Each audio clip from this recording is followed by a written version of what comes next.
Hello guys, welcome to this video. இந்த வீடியோவில் SBI clerk prelims day 2ல் நடந்த ஷிஃப்ட் 3 அண்ட் ஷிஃப்ட் 4ஓட கம்பைன்ட் அனாலிசிஸ் தான் பார்க்க போகிறோம்.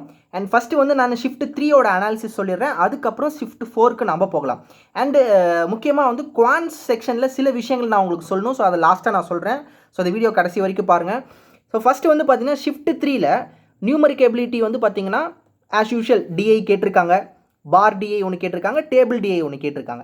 பார் டிஐயில் வந்து number of persons A B C D. So இதெல்லாம் ஈஸியாக தான் இருந்திருக்கு. இந்த டிஐயில் வந்து பார்த்தீங்கன்னா வேல்யூஸை செக்ரிகேட் பண்ணி எழுதுறது வந்து ரொம்ப ஈஸியாக தான் இருந்திருக்கு. டேபிள் டிஐ வந்து மேல் ஃபீமேல் வச்சு கேட்டிருக்காங்க. அண்ட் சிம்பிளிஃபிகேஷன் 10 தான், அப்ளிகேஷன் சம்ஸ் ஒரு 15 கேட்டிருக்காங்க. ஸோ இந்த நம்ம பார்த்ததில் என்ன தெரியுது அப்படின்னா, ஃபஸ்ட்லாம் சிம்பிளிஃபிகேஷன் ஒரு 15, அப்ராக்சிமேஷன் ஒரு 15 இந்த மாதிரி இருந்திருக்கும். பட் சிம்பிளிஃபிகேஷன் பார்ட்டு இந்த இதை வந்து பார்த்தீங்கன்னா 10க்குள்ளே வச்சுருக்காங்க. சரிங்களா? நெக்ஸ்ட்டு இந்த ஷிஃப்ட் 3ல் ரீசனிங்கில் வந்து பார்த்தோம்னா சேம் ஃப்ளோர் பேஸ்டு பசில்ஸ் வந்து ஒரு 10 கொஷின், அன்சர்டைன் லீனியர் வந்து பார்த்தீங்கன்னா 12% வந்திருக்கு அப்படின்னு சொல்லியிருக்காங்க. அதில் 3 கொஷின் தான் வந்திருக்க மாதிரி சொல்லியிருக்காங்க. இன்கேஸ் தப்பாக இருந்துச்சுன்னா கமெண்ட்டில் நீங்கள் சொல்லுங்கள் எவ்வளோ வந்துச்சு அப்படின்னு. தேர்ட் ஷிஃப்ட்டில் அன்சர்டைன் பசில் எவ்வளோ வந்தது அப்படின்றது சொல்லுங்கள்.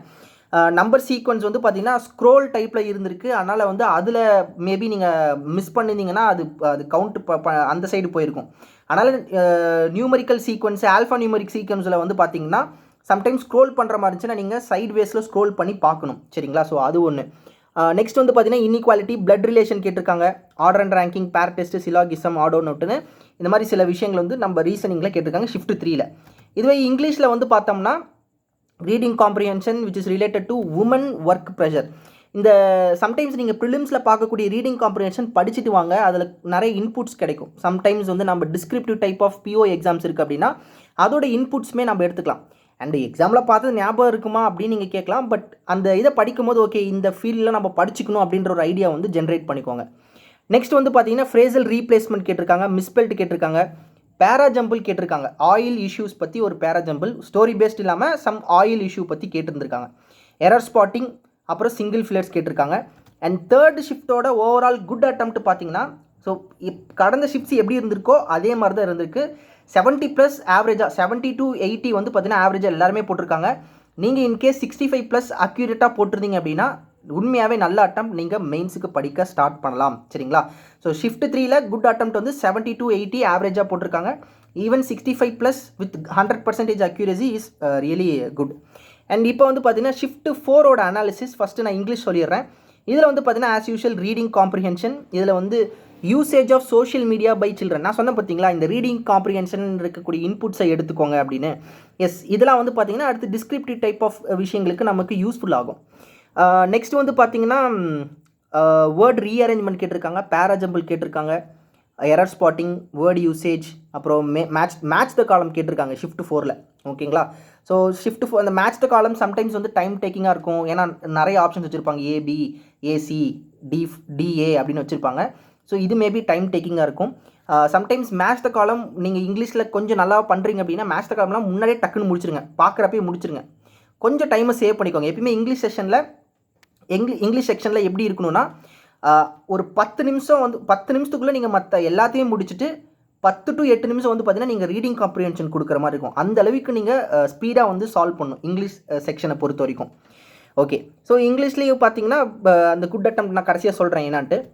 நெக்ஸ்ட் வந்து பார்த்தீங்கன்னா நியூமரிக்கல் எபிலிட்டி ஷிஃப்ட் 4ல் பார்கிராஃப், டேபிள் டிஐ, கேஸ்லேட் கேட்டிருக்காங்க. கேஸ்லேட்டில் 2 கொஷின் தான் இருந்த மாதிரி சொல்லியிருக்காங்க. டோட்டலாக 12 கொஷின் இந்த டிஐ பார்ட்டில் மட்டுமே. இதில் மந்த் பேஸ்டு டிஐ, பார்கிராஃபு, அப்புறம் டேபிள் டிஐ கேட்டிருக்காங்க. And simplification 10. ஸோ 10 தான் கேட்டுட்ருக்காங்க. அதனால் அதுக்கேற்ற மாதிரி நீங்கள் பேப்பரை அட்டன் பண்ணணும். சரிங்களா? ஸோ இதில் வந்து ரீசனிங்கில் வந்து பார்த்தீங்கன்னா ஃப்ளோர் வித் ஃப்ளாட்டு கேட்டிருக்காங்க ஷிஃப்ட் 4ல் 5 கொஷின். ஓகேங்களா? மந்த் பேஸ்டு பசில் கேட்டிருக்காங்க 5 கொஷின். சீட்டிங் வந்து சர்க்குலர் சீட்டிங், இன்சைடு ஃபேஸிங் தான் கேட்டிருக்காங்க 8% வச்சு. And coding, decoding, inequality, distance and direction, blood relation இந்த ஷிஃப்ட்லுமே கேட்டிருக்காங்க. Letter series, word rearrangement, meaningful word வந்து பார்த்தீங்கன்னா இன்சூரன்ஸ்லேருந்து ஏதோ ஒரு மீனிங்ஃபுல் வேர்டு கேட்டிருக்காங்க. ஸோ ஷிஃப்ட் 4ஓட குட் அட்டம்ப்ட் பார்த்தீங்கன்னா அதே 70 to 80. சரிங்களா? ஸோ ஆவரேஜாக எல்லாருமே பார்த்தீங்கன்னா 70 to 80 அதுக்கேற்ற மாதிரி தான் பேப்பரையுமே கரெக்டாக மெயின்டைன் பண்ணிட்டு வராங்க எஸ்பிஐ கிளர்க் ப்ரிலிம்ஸில். ஸோ ரொம்ப பெரிய வேரியேஷன்ஸ் எங்கேயுமே கிடையாது. என்னோட ஷிஃப்ட் டஃப்பு, என்னோடது மாட்ரேட்டு அப்படிலாம் யாரும் சொல்ல முடியாது.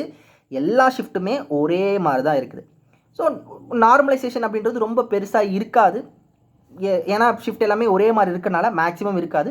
பட் இருக்கலாம், நார்மலைசேஷன் கண்டிப்பாக இருக்கும். அண்ட் இதில் வந்து பார்த்திங்கன்னா எக்ஸ்பெக்டட் கட் ஆஃப்லாம் கடைசியாக தான் நம்ம சொல்ல முடியும். பட் இருந்தாலுமே இப்போ லாஸ்ட் இயர் வந்து பார்த்திங்கன்னா ஒரு 150 அரௌண்டு இந்த வருஷம் வந்ததோட பாதி கிட்ட தான் வந்தது. ஸோ அதில் வந்து பார்த்திங்கன்னா 65 எடுத்துகிட்டு வந்தாங்க கட் ஆஃப். அதுக்கு முன்னாடி கொஞ்சம் நல்ல வேக்கன்சி இருந்துச்சு, அதை விட அதிகமாக இருந்தது. அப்போ 62 சம்திங் இருந்தது, 65க்கு எடுத்துகிட்டு வந்தாங்க வேக்கன்சி கம்மியாகும் போது.